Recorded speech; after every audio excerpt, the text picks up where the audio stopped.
L'appel à l'insurrection, je suis en train de voir le texte, l'appel à l'insurrection, etc. Je vais y revenir. Hein? Des actes terroristes. D'abord, je voudrais rappeler que le parquet est un et indivisible. Ce parquet agit au nom de la République du Sénégal et de tous les citoyens sénégalais. Ce n'est pas pour rien qu'on l'appelle procureur de la République. Et ce parquet ne se souvient même pas qu'en février-mars 2021, Ousmane Sonko, entendu à la section de recherche, était poursuivi par le même parquet pour les mêmes faits, crimes et délits que je viens de rappeler, sauf le vol.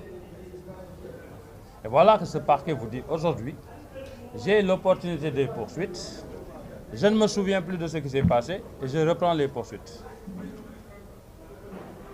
Il faut rappeler que nous sommes tous des Sénégalais d'égale dignité.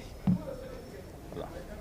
Donc c'était l'appel à l'insurrection, l'association de malfaiteurs, l'atteinte à la sûreté de l'État, l'association de malfaiteurs en lien avec une entreprise terroriste, complot contre l'autorité de l'État, actes et manœuvres de nature à compromettre la sécurité publique et septièmement vol.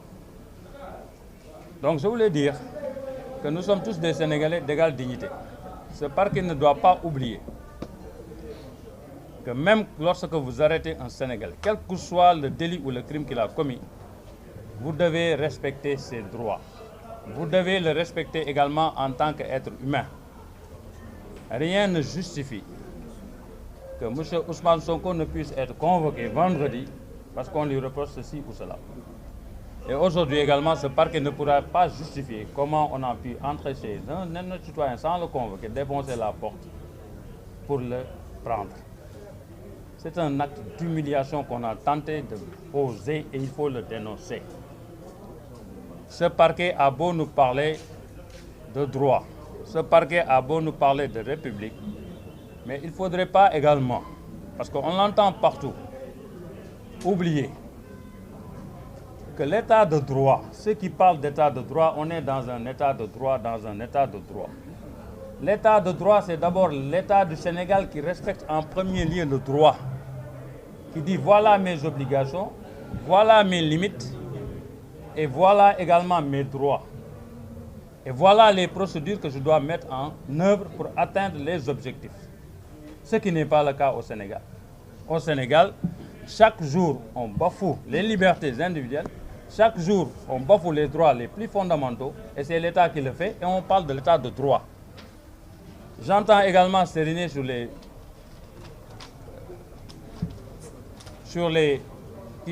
scènes de télévision, j'entends s'ériner que, effectivement, on va parler de 3 ou 4 cas en justice pour dire qu'il n'y a pas de justice. Ce n'est pas ça. La justice est au quotidien. Nous qui sommes dans la justice, nous savons parfaitement ce que nous avons à reprocher à la justice.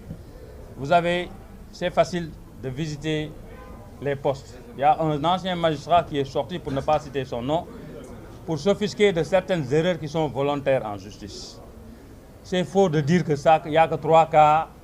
Ce n'est pas vrai. C'est chaque jour qu'on le dénonce, nous, avocats, et c'est chaque jour que les justiciables sénégalais également le dénoncent. Cette injustice. Ce n'est pas seulement, ça ne s'arrête pas à 3 cas, c'est chaque jour de manière continuelle. Il faut qu'on soit d'accord sur ça.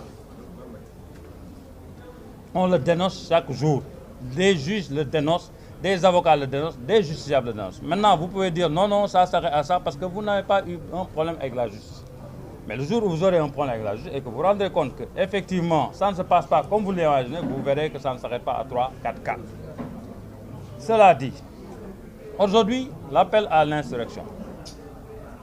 On ne parle d'appel à l'insurrection, on ne parle de terrorisme, alors que M. Ousmane Sonko, de tout le temps, a appelé à la résistance qui est un droit constitutionnel.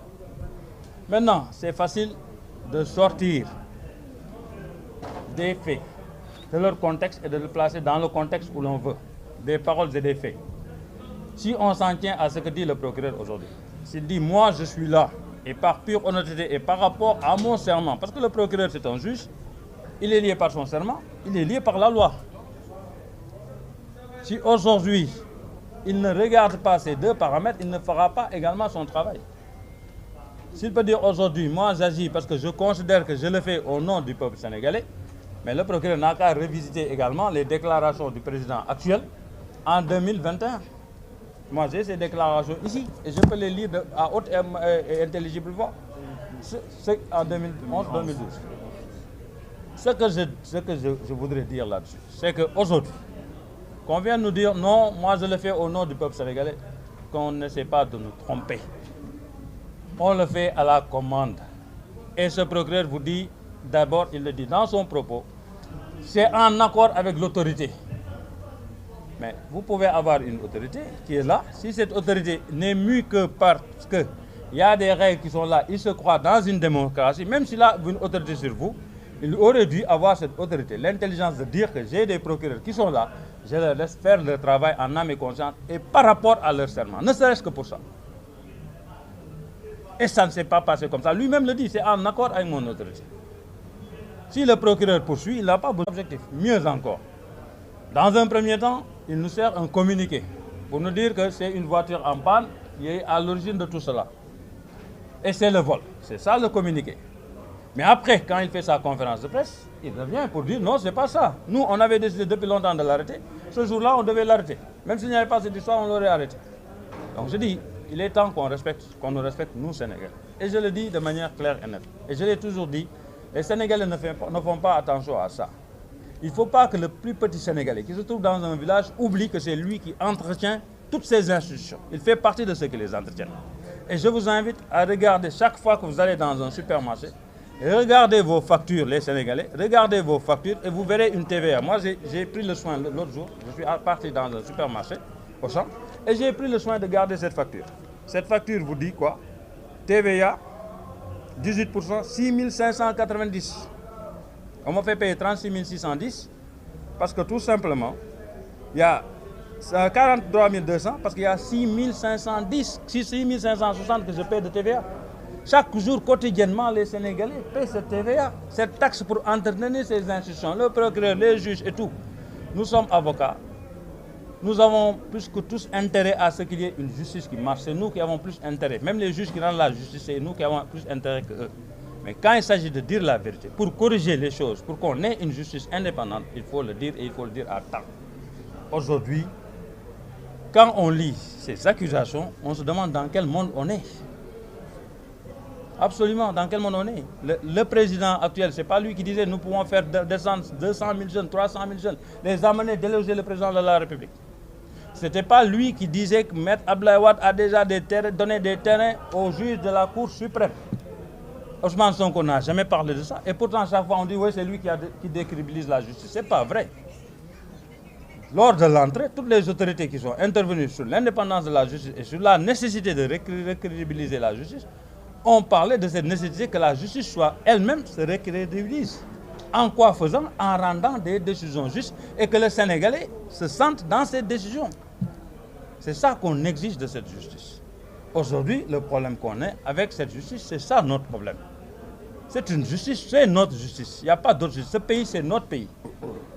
Mais quand même, quand on retient certaines qualifications, ce sont des qualifications élastiques en droit, ce qu'on appelle les délits élastiques. Vous pouvez tout y mettre. Diable, pourquoi ce procureur, ce parquet n'a jamais poursuivi l'actuel président quand il a fait ses déclarations en 2011-2012? Pourquoi jusqu'à présent il y a des appels à meurtre, des appels à incendier des radios et des télévisions privées? Personne n'est inquiété. Et on veut nous croire que cette justice elle est rendue au nom du peuple sénégalais. C'est ça que nous dénonçons, nous, avocats. C'est pour le principe. Nous sommes pour le droit, nous sommes pour la liberté, mais nous sommes pour la justice également. Et si nous exerçons notre métier dans un milieu, dans un cadre qui n'est pas adéquat, nous devons le dénoncer. Nous le dénonçons avec la dernière énergie pour dire que dans cette affaire, ça ressemble plus à de la farce qu'à autre chose. La preuve, c'est qu'on parle de contumace. Je reviens là-dessus. Et M. Demba Ciré Badji a raison. La loi est très claire. La loi ne distingue pas dès que vous êtes arrêté. De quelle manière vous êtes arrêté? À la frontière de la Guinée-Bissau parce que vous étiez en train de fuir. On vous a arrêté, on vous a emmené. Regardez toutes les décisions judiciaires rendues en matière de contumace. Des gens qui ont été rédigés. Pour la plupart, c'était de grands délinquants. Ils ont été attrapés en train de sortir du Sénégal. Ils ont commis le délit de sortir avec de faux papiers. Mais avant même qu'on les juge pour ce faux, on les juge pour la contumace. Et c'est ce que la loi appelle la règle de la priorité. Aujourd'hui, Ousmane Sonko devrait être d'abord jugé sur la contumace. Donc voilà en résumé, moi ce que je voulais dire par rapport à toutes ces infractions. Il est loisible maintenant à tout le monde d'interpréter comme il veut, mais la preuve est là. Et ça a été multiplié par X cas dans le cadre de Pastef et d'Ousmane Sonko que c'est un acharnement qui est là, qui est effectué avec un seul dessein. C'est d'empêcher Ousmane Sonko de se présenter à l'élection présidentielle. Et je voulais terminer mon propos par ça. Dans tous les pays du monde où des gens se sont érigés, se sont sentis assez intelligents pour dire que c'est moi qui décide de savoir ce que le peuple veut, dans tous ces pays, on assiste à des dictats. Dans tous ces pays. Si vous remontez aussi loin que vous pouvez dans l'histoire, le général Lee aux États-Unis, pour lui, c'était à lui de décider ce que le Sud voulait. Le peuple du Sud, ce qu'il voulait pour la guerre de sécession. Toutes les autres dictatures, c'était comme ça, de Pinochet à Mobutu. C'est toujours des personnes qui disent c'est nous qui sommes plus intelligents que tout le peuple, c'est nous qui décidons de ce que doit décider le peuple et de ce que doit vouloir le peuple.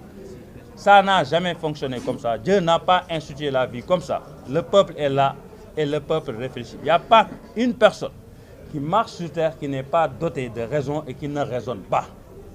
On doit respecter les choix de tout le monde. Même les choix de la minorité, on doit les respecter. Et je dois dire que le propre de la démocratie, c'est d'accepter, même en son sein, les personnes qui combattent cette démocratie. Allez en France, aux États-Unis, peut-être il y a une exception. Mais allez dans tous les peuples du pays du monde. Les socialistes, quand on les acceptait en France avant, sous Mitterrand, ils combattaient. Les communistes combattaient. Les Américains n'avaient jamais compris comment la démocratie française pouvait accepter que ces partis puissent participer à l'élection présidentielle. En disant, mais voilà les communistes qui ne veulent pas, qui veulent changer. Pourquoi vous les acceptez? Mais c'est ça le propre de la démocratie, c'est d'accepter toutes les voix discordantes pour qu'il y ait une unanimité. Donc, c'est pour vous dire qu'aujourd'hui, le problème qui se pose, c'est un problème de démocratie. Tout simplement, c'est un problème de respect du peuple sénégalais que nous demandons. Nous sommes des Sénégalais, même si nous sommes avocats, nous sommes Sénégalais avant tout. On n'a pas un autre pays que ce pays et nous devons de dire la vérité à l'heure qu'il faut. Je vous remercie.